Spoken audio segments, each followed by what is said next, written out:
DZRH, member, kapisanan ng mga broadcaster ng Pilipinas.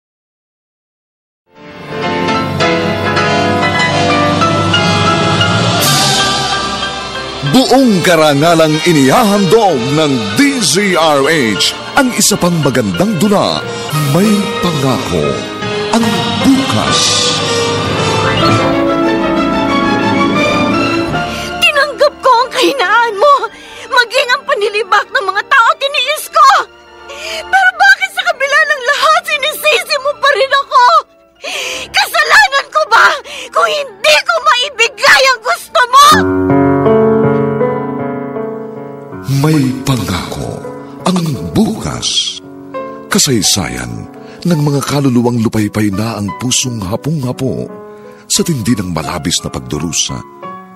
Subalit sa kabila ng lahat, huwag kalilimutang paglipas ng isang dapit hapon ay sisikat ang araw na magsisilbing tanglaw sa sinumang tinakasan na ng kawalang pag-asa. Dahil sa likod ng mga hinagpis ay may naghihintay na ligaya.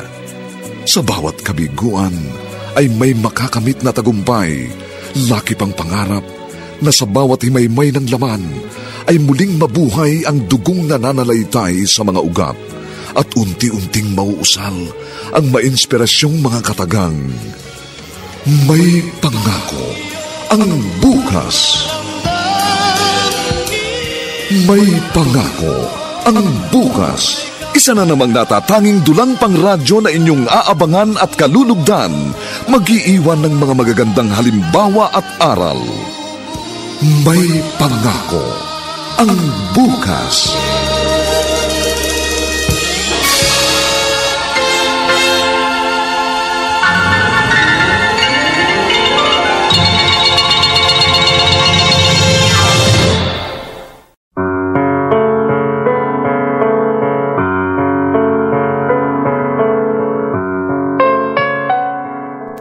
Magandang umaga pong muli sa inyong lahat, mga giliw naming taga-subaybay. Narito na po ang huling kabanata ng ating tampok na kasaysayan sa linggong ito, pinamagatang Kasalanan ko ba kung hindi ko maibigay ang gusto mo? Dito pa rin sa ating natatanging dunang May Pangako, ang bukas.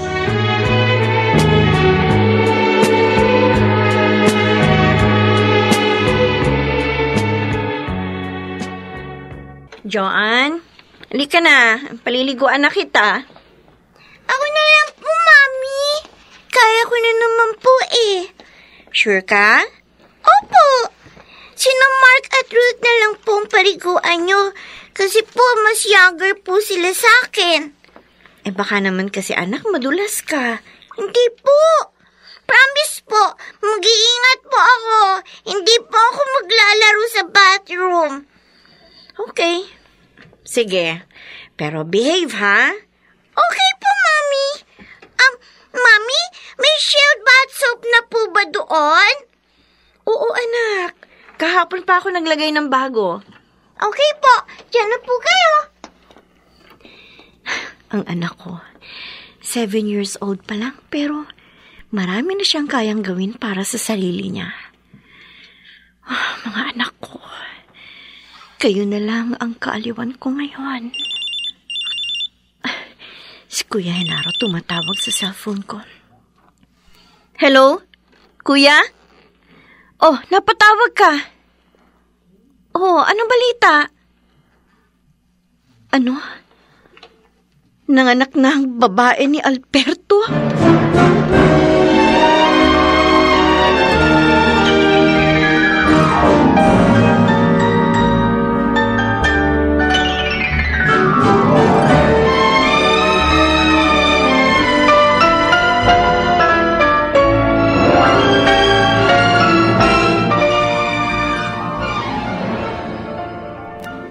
Daniel, bakit ka ba nagpunta dito? Anong kailangan mo?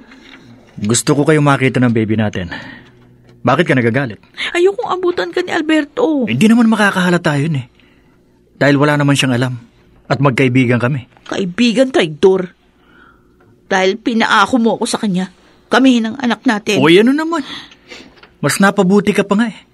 Dahil buhay donya ka na. Kayo ng bata. Tapusin na natin ang relasyon natin. Ayoko nang lukuhin pa si Alberto. Anong sinabi mo? Total, ayaw mo naman ng may pananagutan, di ba? O di, hayaan mo na kami kay Alberto.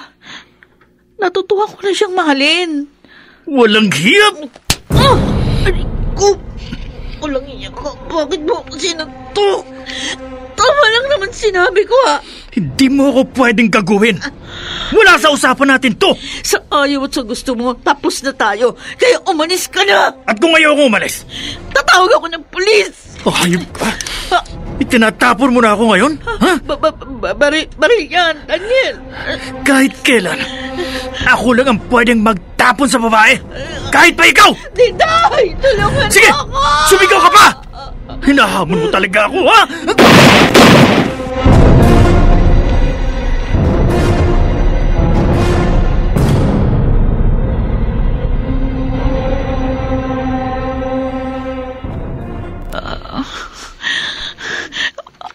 Catherine?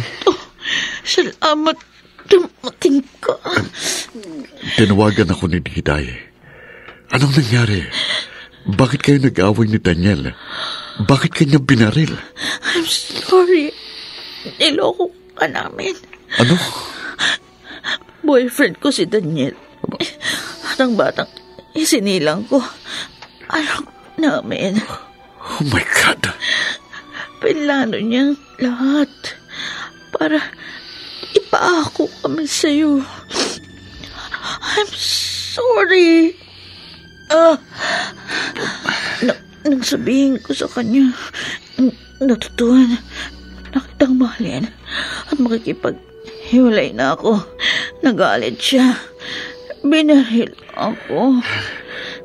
Bakit niyo ginawa sa akin ito, Catherine?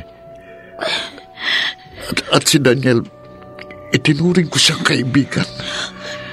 I'm sorry, Alberto. Sana, pag wala na ako, bahala ka na sa anak ko. Please, huwag mo siyang pababayaan. Wala siyang kasalanan. Patawan, Alberto. Catherine? Catherine? Patay na siya.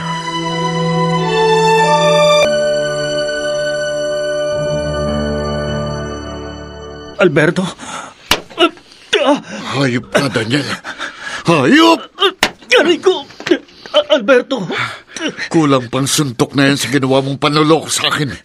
Ahas ka! Teka, Alberto, makinig ka sa akin. Si Catherine na nagplanong ipaako sa iyo ang aming anak. Pinilit niya akong gawin yun. Nagsisisi na nga ako eh. Kaya sinabi ko sa kanya na ipagtapat na namin sa iyo ang lahat. Pero hindi siya pumayag. Kaya yun, nag-away kami. Kaya para dapat hiwalayan mo ng babae yun paglabas niya ng ospital. Patay na siya, gago! Kung inaakala mong maniniwala pa ako sa'yo, nagkakamali ka. Dadalhin mo sa iyong budheng pagkamatay ni Catherine, ang ina ng iyong anak.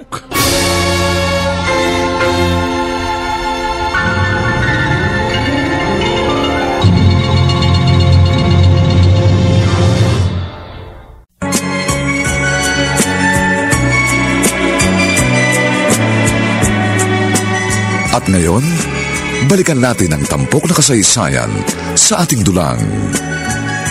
May pangako ang bukas.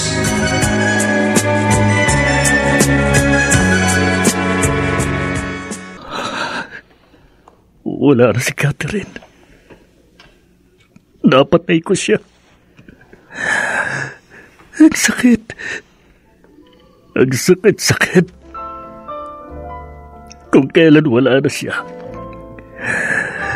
sa ko nadama ang kahalagahan niya sa buhay ko. Oh, Catherine, I'm sorry. I'm sorry.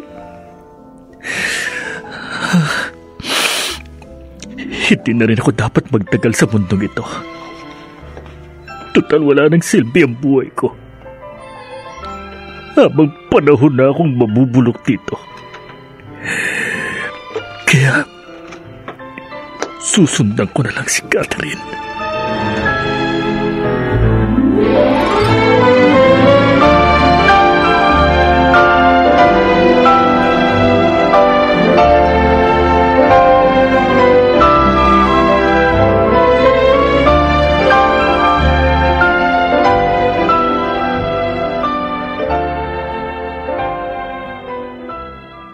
Tulog na si Junior.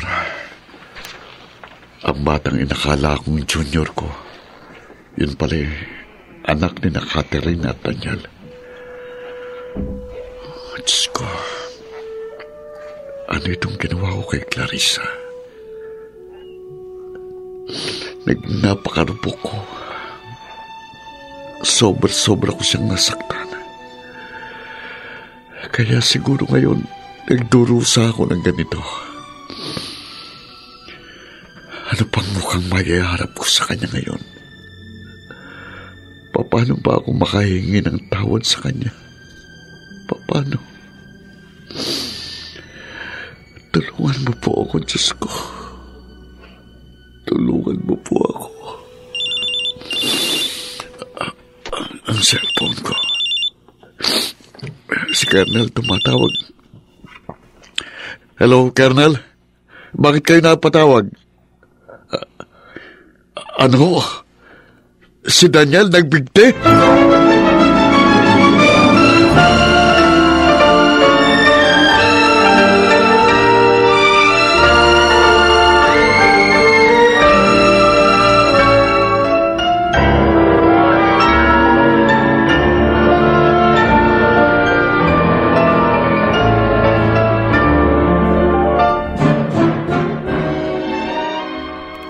Yun ang nalaman ko, Nay. Ayon sa katulong nila, hindi anak ni Alberto yung bata. Ano? Ipinaako lang sa kanya ni Catherine at ng nobyo niya si Daniel, na kaibigan naman ni Alberto. Oh, Diyos ko. Kung ganon, masama rin pala ang barkadang yun ni Alberto. Niloko siya. Ganon na nga ho. Siguro, parusan na rin ng langit yun sa kanya dahil marupok siya. Ilang beses na nilokong kapatid ko. Ay, paano na ngayon yung bata? Sabi mo, patay na si Catherine at yung Daniel. Di, ipinaalaga ni Alberto sa iba. Ay, Hinaro anak. Mula nang magkahiwalay ang kapatid mo at ang kanyang asawa, naging sobrang malungkutin na siya. Napansin ko rin ang laki na ng ipinayat niya. Naisip ko lang, anak. Paano kaya kung bumalik sa kanya si Alberto? Tatanggapin kaya niya? Para ho sa akin, hindi na dapat, Nay. Tama na yung mga sakit ng damdamin na pinarana sa kanya ng lalaking yun.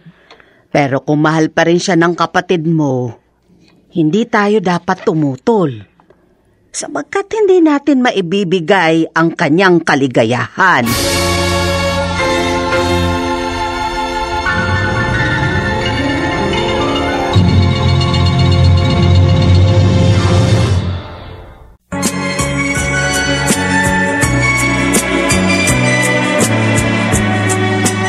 At ngayon, balikan natin ang tampok na kasaysayan sa ating dulang.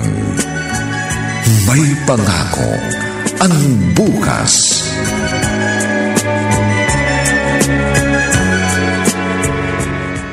Narinig ko ang pag-uusap ni na Inay at Kuya Henaro.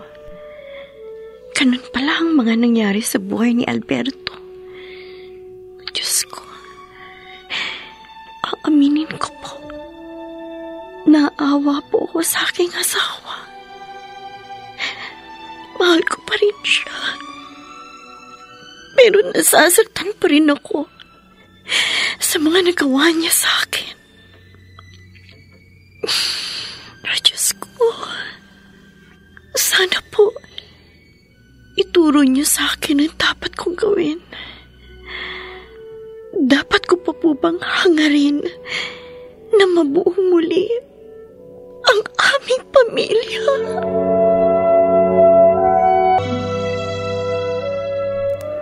Aalis ka, anak. Opo, Nay. Sandali lang po ako. Kayo po munang bahala sa mga bata. O, sige, walang problema. Pero saan ka ba pupunta?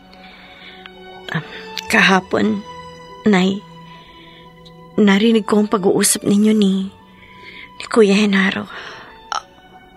Ha? Narinig ko po ang lahat ng nangyari kay Alberto. At pupuntahan mo siya? Hindi po.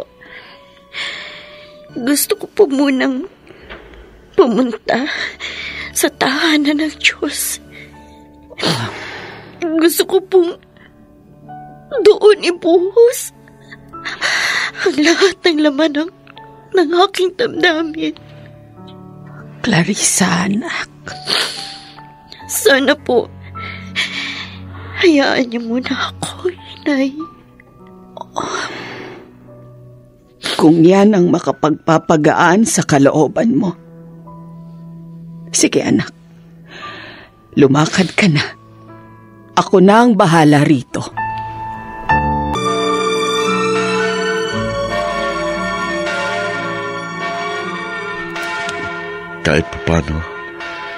Kahit papano, nakadama ako ng kagaangan ng kalooban matapos akong tumalangin.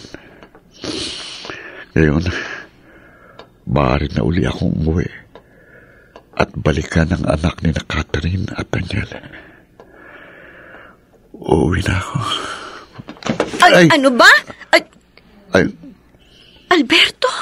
Clarissa, narito ka rin? Oo. Nagsimba ako. Kumusta ka na? Eto, nagdurusa. Nakikiramay ako sa pagpanaw ni Catherine at Daniel. Alam mo? May nagsabi lang sa akin. Sige, tutuloy na ako. Clarissa, sandali lang. Bakit? Siguro, niloob talaga ng Diyos na magkita tayo rito para makahingi ako ng tawad sa'yo. Patawad, Clarissa. Naging marupok ako. Masamang asawa. Alberto. Patawarin mo ko. Pinagsisisihan ko ang lahat. Luluhod ako sa harap mo. Maipadama ko lang sa iyong aking pagsisisi. Pakiusap. Bigyan mo pa ako ng isa pang pagkakataon. Alberto, siguro nga tama ka. Kalooban ng Diyos na magkita tayo rito para magkapatawaran at muling magsimula. Kung gano'n, pinatatawad mo na ako. Payag kang muli nating buuin ang ating pamilya. Oo, Alberto. Salamat, Clarissa. Maraming salamat. At ngayon, lubos ako naniniwala. May pangako ang bukas.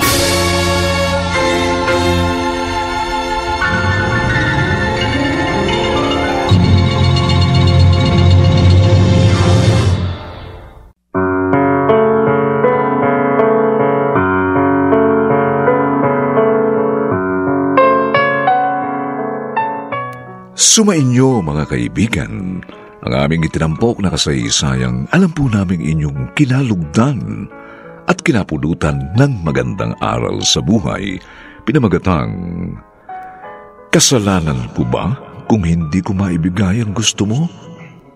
Samantala, ang mga bituin ng radyo na nagbigay buhay sa ating pagtatanghal ay sina Jenaline de la Cruz, Phil Cruz, Maynard Landicho Jr., Lionel Benjamin, Rosana Villegas, at si Chiquit del Carmen Amor sa papel na Clarissa.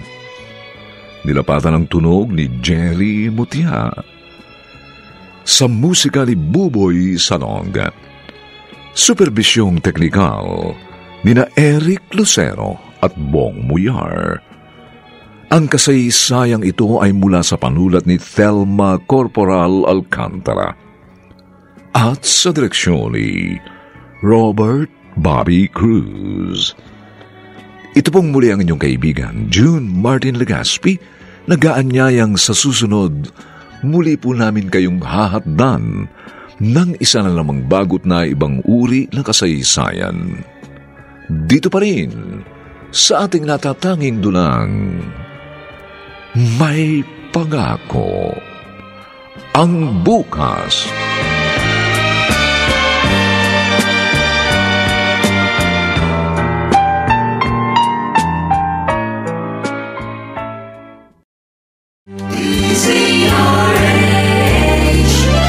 DZRH, member, kapisanan ng mga broadcaster ng Pilipinas.